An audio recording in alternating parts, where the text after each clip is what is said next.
ఆపాదించొద్దు. Exact గా బంగ్లాదేశ్ నుంచి వచ్చిన వలస వాళ్ళు వెళ్ళిపోతున్నారు, వాళ్ళే వాలంటరీగా. మీరే పెట్టారు దాంట్లో మన డిబేట్ పాయింట్స్ లో. వందలాది మంది బోర్డర్ల దగ్గర, అకీంపూర్ బోర్డర్ దగ్గర అక్కడక్కడ వచ్చి వెళ్ళిపోతామని మొత్తుకుంటున్నారు. వాళ్ళు చక్కగా గంటే వాళ్ళ డాక్యుమెంట్ తీసుకొని పంపించేయచ్చు. నేను వాళ్ళ గురించి మాట్లాడటల్లా. నేను ఇక్కడ వాడినే మొర్రో అని చెప్పేసి మొత్తుకుంటున్న వాళ్ళని వాళ్ళు నిర్బంధంగా పంపించేస్తున్న ఉదంతాలు కూడా జరుగుతున్నాయి. సో మీకు ఇక్కడ ఇంకో విషయం చెప్పాలండి, అవసరం ఉంది. మీకు ఇక్కడ ఇంకో విషయం చెప్పాలి. సో మీరు ఇంతసేపు చొరబాటుదారుల్లో ముస్లిమ్స్ అందరూ అక్కడ వాళ్ళ మీద కాన్సన్ట్రేట్ చేసి బీజేపీ ప్రభుత్వం కక్ష గట్టి చేస్తుందంట. నేను అడుగుతా, స్వాతంత్రం అప్పుడు 14% హిందువులు ఉన్నారండి పాకిస్తాన్లో. ఇవాళ ఎంతండి? 1% అండి.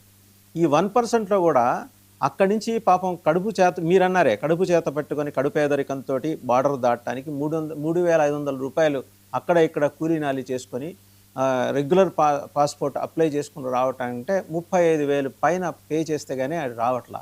ఈ లోపల ఆ ఇష్యూ చేయాల్సిన పాకిస్తాన్ ఆ పాస్పోర్ట్ వ్యవహారాలు చూసే ఆఫీసర్స్ చేతిలో వాళ్ళు బలవుతున్నారు. ఎక్కువ మంది మహిళలు, యువతులు బలాత్కారాలకు గురవుతున్నారు.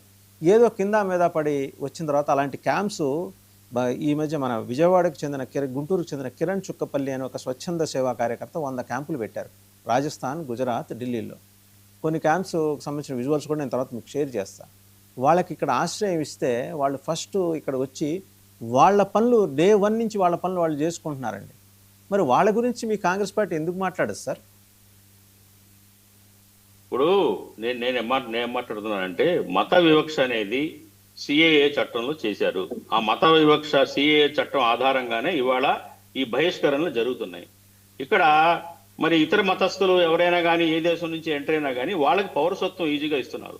వీళ్ళకి పౌరసత్వం ఇవ్వట్లేదు. ఐఎమ్ సారీ, మథువా కమ్యూనిటీని 6-7 ఏళ్ళు వాళ్ళు ఎగ్జామిన్ చేసి, ఐబీ ఎగ్జామిన్ చేసి వాళ్ళ పూర్వాపరాలన్నీ విచారించిన తర్వాత, ఎందుకంటే హిందూ నేమ్స్ పెట్టుకొని వచ్చే వాళ్ళలో చొరబాటుదారుల్లో వేరే మతస్థులు కూడా ఉండొచ్చు. ఈ అనుమానాలను నివృత్తి చేసుకున్న తర్వాతే వాళ్ళకి పౌరసత్వం ఇస్తున్నారు.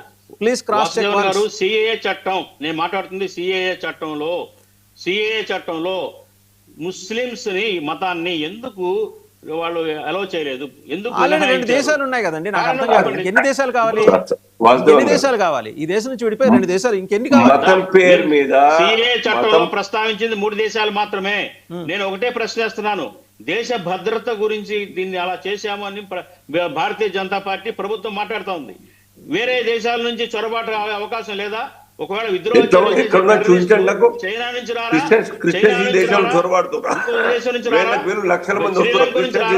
చెప్పండి.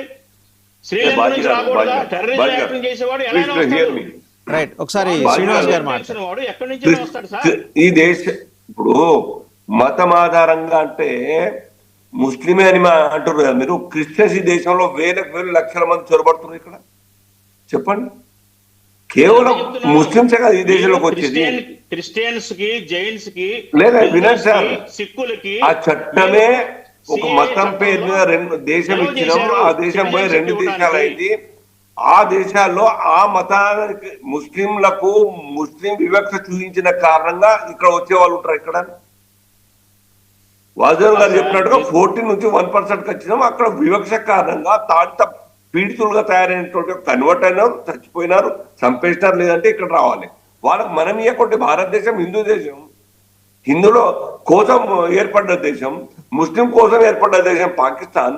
అక్కడ హిందువులు తాడితులై పీడితులై ఉంటే ఇక్కడ వస్తే వాళ్ళకి తీసుకుంటే, అరే మీరు పక్క దేశం బంగ్లాదేశ్ వాళ్ళు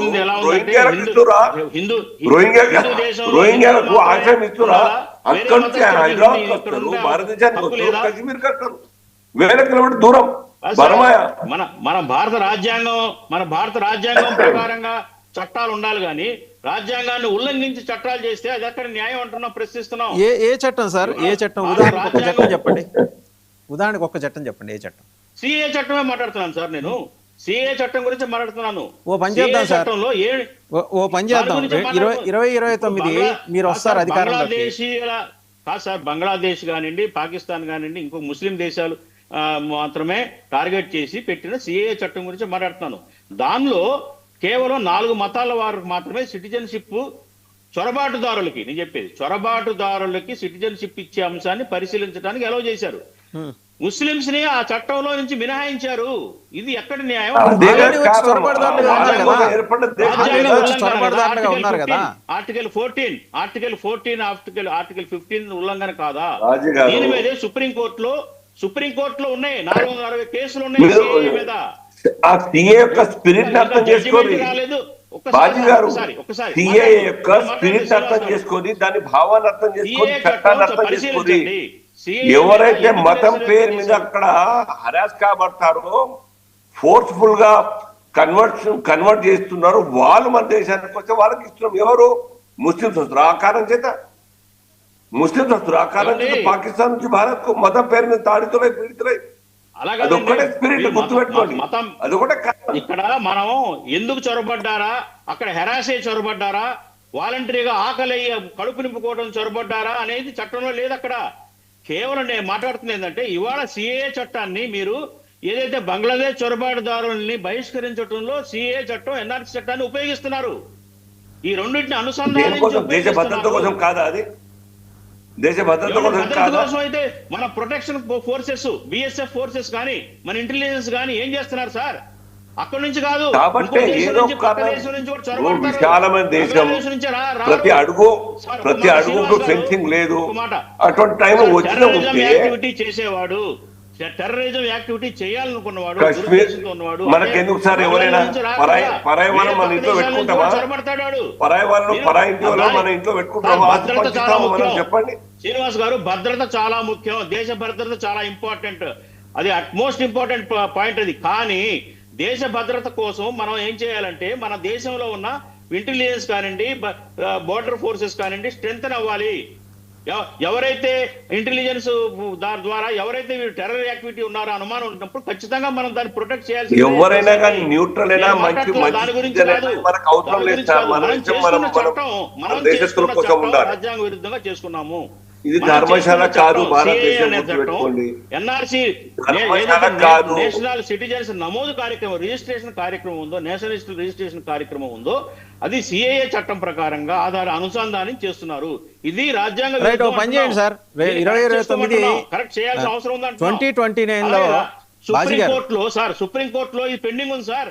సరే ఓ పని చేయండి. 2029లో ఒక్క నిమిషం బాజీ గారు, 2029లో మీరు అధికారంలోకి వస్తారు అనే నమ్మకం చాలా మందితో పాటు మీకు కూడా ఉంది. రాగానే బీజేపీ చేసిన ఈ దుర్మార్గమైన చట్టాన్ని విసిరేసి డస్ట్బిన్లో పడేసి మీరు చొరబాటుదారులందరినీ చాలా గౌరవంగా మేము ఇక్కడే ఉండనిస్తామని చెప్పి ఒక క్లాజ్ చేర్చి ఉండనియండి. పెరిగిపోతున్న ఉగ్రవాదాన్ని మీ భుజాల మీద పెంచి పోషించండి. జనం మీకు నీరాజనాలు పడతారు. మీకు చెప్తున్నా, మీకు ఒక విషయం చెప్తున్నా, ఒక్క నిమిషం బాజీ గారు, లెట్ మీ కంప్లీట్. ఈ రోజున బంగ్లాదేశ్లో జస్ట్ 10 days ago మీటింగ్ జరిగితే దానికి అటెండ్ అయిన వాళ్ళు ఎవరండి? అల్ఖైదా తర్వాత ఏమో ISIS ఖొరాసిస్, తర్వాత ఏమో లష్కర్-e తోయిబా, జైషే మొహమ్మద్, హిజ్బుల్ ముజాహిదీన్, ఈ కమాండర్స్ అందరూ అటెండ్ అయ్యారు. ఎక్కడ? బంగ్లాదేశ్లో. ఆర్గనైజ్ చేసింది ఎవరు? CAA. ఇది మొత్తం ఇంటర్నేషనల్ మీడియాలో వచ్చింది.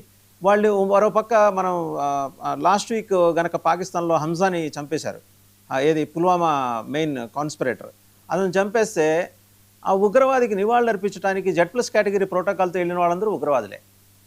పాకిస్తాన్ తేలిపోయింది. ఆ రెండు దేశాలు ఇంత చేటును చొరబాటుదారులను ఇక్కడ పంపిస్తే ఇంకా మీరు CAA చట్టం, NCR ఇవన్నీ మళ్ళీ మీరు నా ఆర్గ్యుమెంట్ ని మీరు వక్రీకరిస్తున్నారు వాసుదేవన్ గారు. నేను ఉన్న వాస్తవం